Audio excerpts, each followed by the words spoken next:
If you, like me, have spent the last 24 hours obsessively playing Ghost of Yotei, you might have noticed that while its combat system shares a lot with its predecessor, Tsushima, things are also quite different this time around. Atsu's adventure across Ezo sees her take on opponents who are as deadly as she is, and every battle is a desperate blur of slashes, parries, dodges, and weapon switches against overwhelming odds. And that's just on the game's normal difficulty. Turn things up to hard or even lethal and you're in for a challenge that can have you rage quitting more often than you'd like. Sato's forces are quite nasty and give no quarter to Atsu, leaving her scrambling to turn the tide back in her favor after an ill-timed parry or a missed dodge. But is Sucker Punch's latest samurai action blockbuster really so different from Jin Sakai's battles against the Mongols? Well, I'd say yes and no. No, because everything that made Ghost of Tsushima's combat system shine brightly is certainly a part of this new title. Yes, because all of those systems are now fine-tuned so well, making Yotei's combat feel like less of an overhaul and more like a logical evolution of what came before it. How, you may ask? Well, I'd say that it comes down to three basic pillars: the combat system's narrative framing, mechanical changes to how fights play out, and a drastically different enemy AI this time around. Let's get started with how they've taken things up a notch in the franchise's latest outing.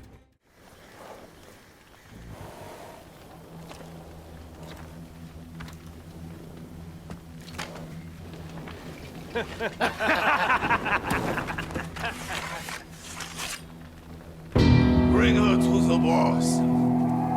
He likes it. Giving context to combat. A key strength of the Ghost franchise is its ability to justify in-game mechanics with narrative beats that support the action that unfolds on your screen. That was done very well in Ghost of Tsushima, where Jin wielded the Sakai katana and tanto with brutal efficiency that comes with years of training as a samurai. While he did gain access to bows and his ghost tools later down the line, his family's blade was his primary tool for dealing with the Mongol threat.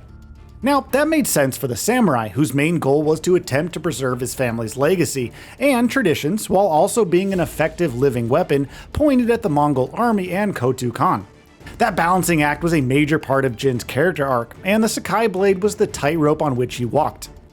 Unlocking stances to deal with varied enemy types in accordance with the Samurai Code's tenets of being one with the world around them was a part of that balance, as was the honor-bound tradition of respecting life even when taking it away from those who left him with no other alternatives. Honor and the gradual erosion of it were the core tenets of Ghost of Tsushima, and its combat system played a major role in conveying that theme to its audiences. However, Jin's reliance on the Sakai blades did limit his range, forcing him to getting really up close and personal with his opponents in open combat. While that worked for him, Ghost of Yotei's story does things a little differently. Atsu has not had the luxury of being trained by samurais, and is perhaps better off for it. Her combat prowess comes from many years on the battlefield as a mercenary, learning on the job and becoming quite good at fighting in large-scale battles. Her innate ability to quickly learn the ins and outs of wielding a new weapon is a part of her character arc, allowing her to gain mastery over 4 new weapon types that replace Jin's stances.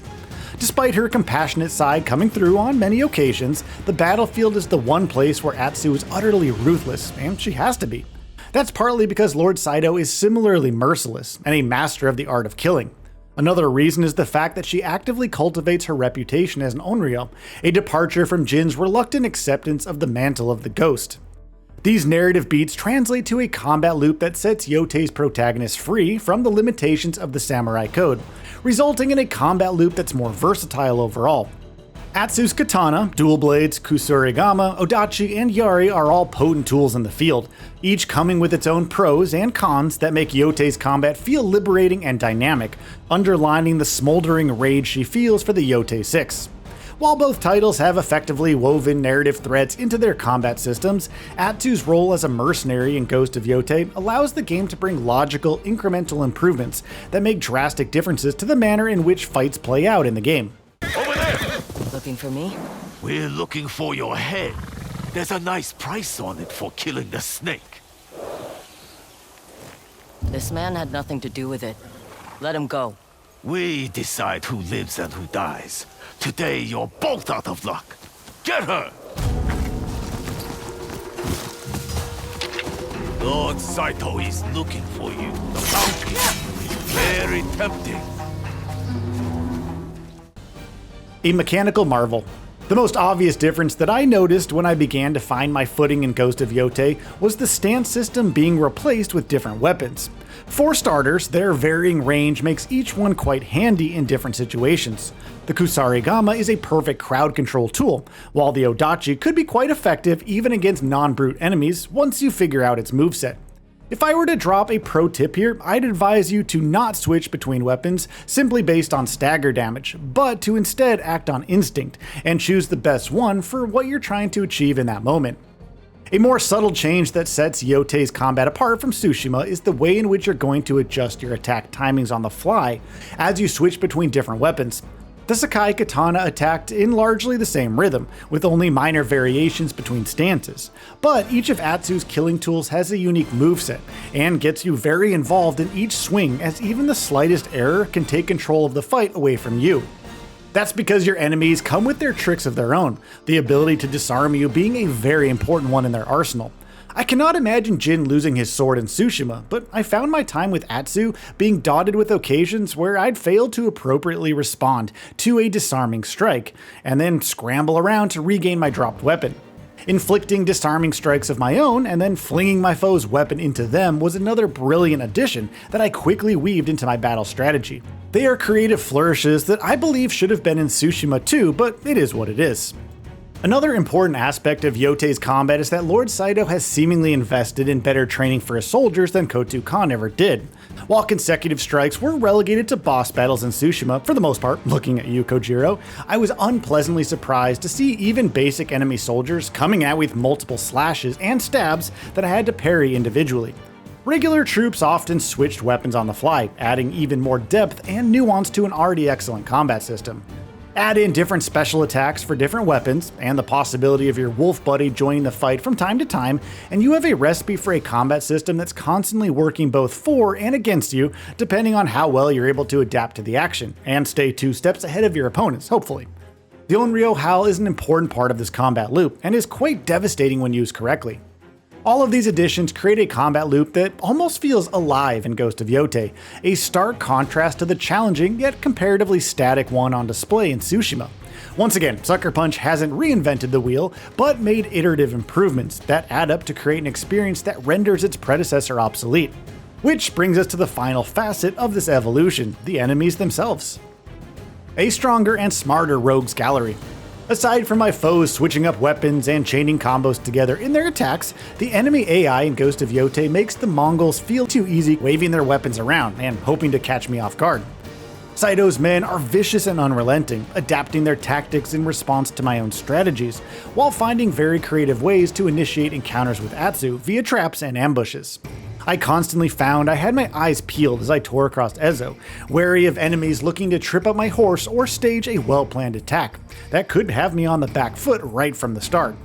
They flank Atsu quite cleverly, often coming at her from all directions and with different weapons, forcing me to abandon one strategy for another in ways that the Mongols could never force me to do back in 2020. They felt unresponsive even on higher difficulties, and I'd even go so far as to say that they were quite a sloppy bunch in comparison to Saito's outlaws. Their arsenals were limited, and their attacks now feel so simple and repetitive thanks to Atsu's desperately pitched battles against opponents who are willing to be as dynamic as she can be in the field. You might even find yourself making regular use of the loadout system depending on which member of the Yotei 6 that you're hunting. I found myself relying heavily on the Yari when taking on the Kitsune's shinobi, and their preference for the Kusarigami, for instance. Yotei's enemy AI is the final pillar of how its combat system has taken the basic skeleton of its predecessor and added enough muscle to it to make it feel familiar yet fresh. I'd say that Jin would have a thing or two to learn from Atsu if the two protagonists could have met. Her aggression and dynamic approach is something he'd find easy to understand, but hard to master thanks to his rigid samurai training. Now, as far as the combat is concerned, the Ghost has gracefully made for the Onryo to take the center stage in one of the franchise's most crucial aspects. Who are you?